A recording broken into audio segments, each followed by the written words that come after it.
Welcome to Patriots IAS Academy. If you are new to our channel, please subscribe. Question number 1. How do the federal provisions in the US Constitution differ from that in the Indian Constitution? The statement 1. All states in the US send equal number of members to the upper house, while the case is different in India.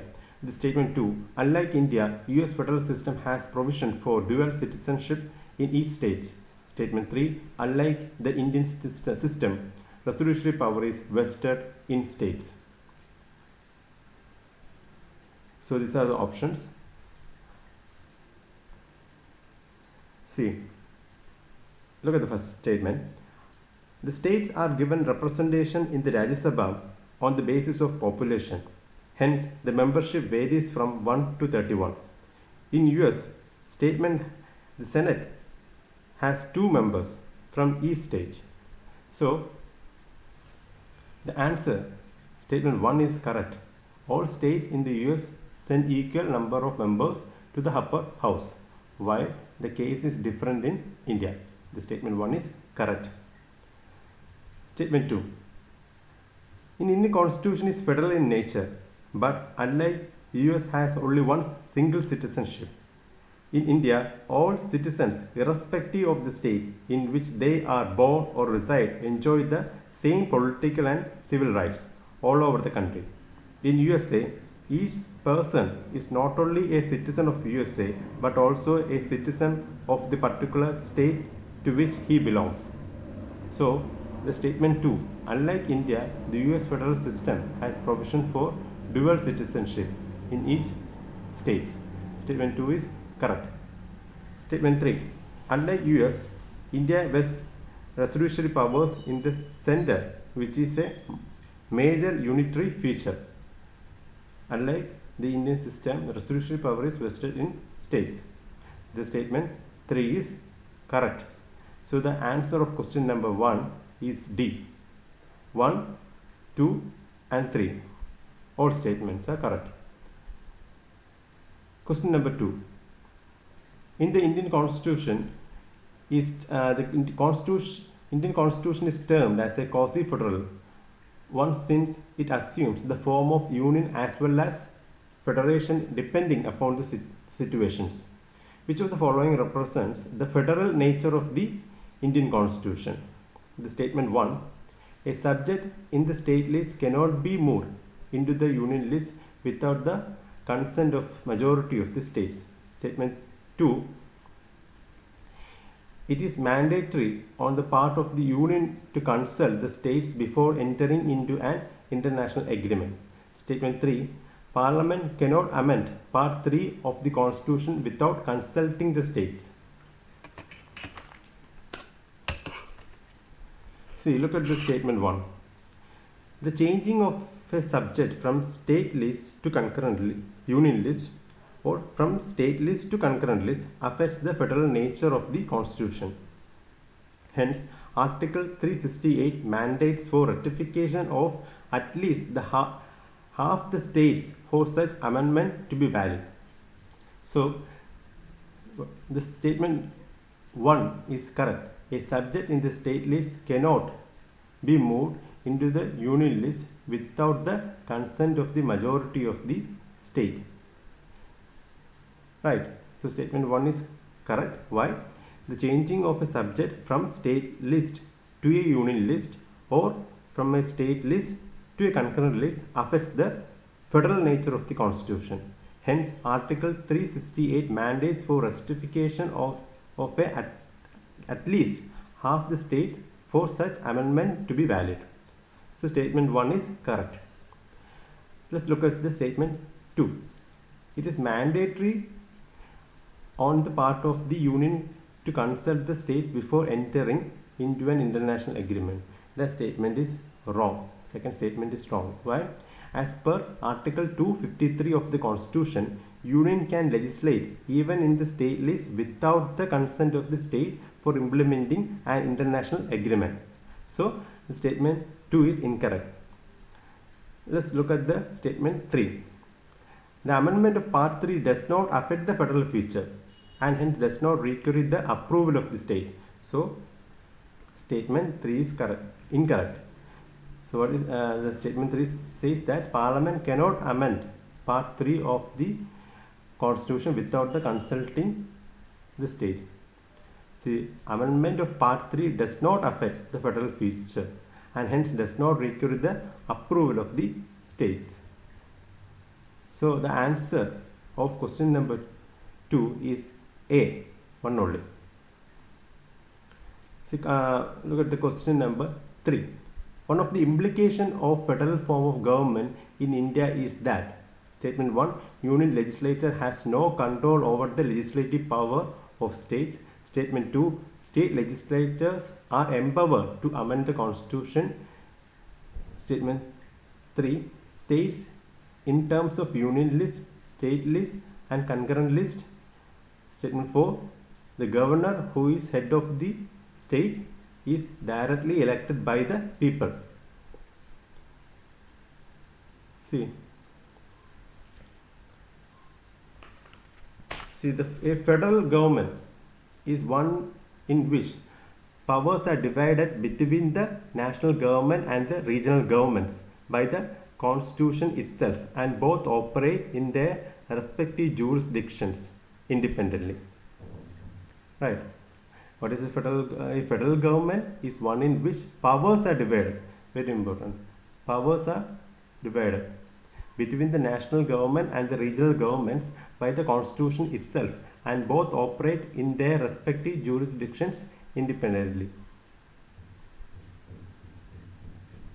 So statement 1, the union legislature acquires control over the legislative power of the states during emergencies. So statement 1 is incorrect. So union legislatures acquire control over the legislative powers of the states during the emergency. Here it says that union legislature has no control. The control will come during the emergency. And the statement 2, state legislatures are not empowered to amend the constitution. An amendment of the constitution can be initiated only by the introduction of a bill for the purpose in either house of parliament and not in the state legislature. So statement B is incorrect. Look at the statement D. The governor who is the head of the head of the state is directly elected by the people. As statement we know that is incorrect. The governor is neither directly elected by the people nor indirectly elected by specially constituted electoral college, as is the case with the president. He is appointed by the president by warrant under his hand. So statement D is incorrect. So the answer of question number 3 is C. The states in terms of union list, state list and concurrent list. The constitution divides the power between the center and the states in terms of union list, state list and concurrent list in the 7th schedule. 7th schedule to realize the legislative dimension of federalism. So answer of the question number 3 is C. Here it is explained a federal government. A federal government is one in which powers are divided between the national government and the regional governments by the constitution itself, and both operates their respective jurisdictions independently. Right. Look at the question number 4. In the Indian constitutional system, which one of the following is not a federal feature? Statement 1 is constitution provides for a bicameral legislature.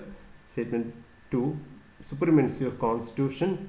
Statement 3, states in India have right to territorial integrity. Statement 4, constitution establishes an independent judiciary. See, the federal features of the Constitution of India are dual polity, division of power, written constitution, supremacy of constitution, independent judiciary, bicameral legislature. These are the federal features of the Constitution of India. Here, statement 1. The Constitution provides for a bicameral legislature. it is a federal feature. But the question is not, we have to find the not a federal feature.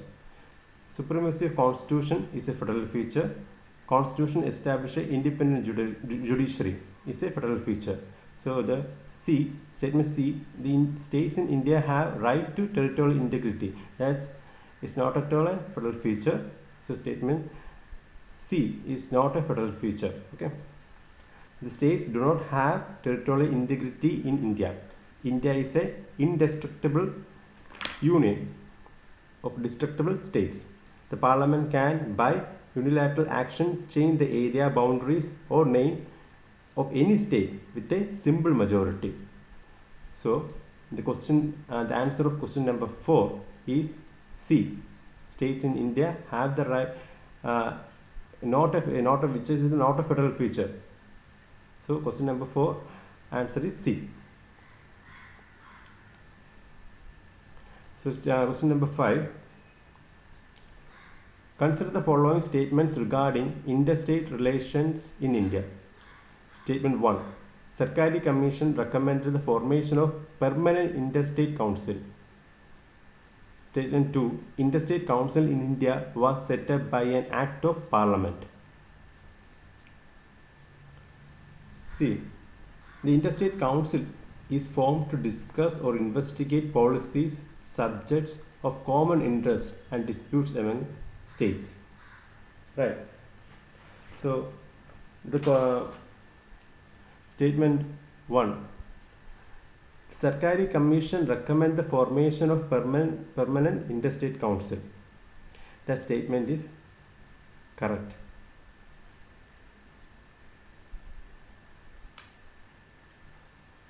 The Interstate Council was formed by a presidential order dated the Interstate Council was formed by a presidential order dated 28 May 1990.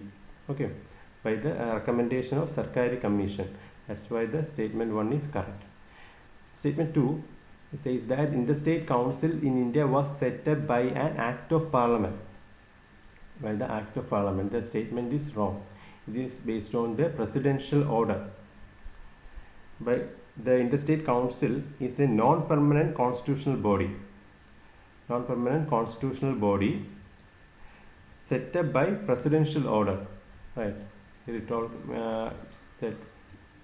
is set up by the presidential order on the basis of provisions in the Article 263 of Indian Constitution. Right. So the statement 2 is incorrect. The answer of question number 5 is A, 1 only. Right. So if you like our video, please subscribe.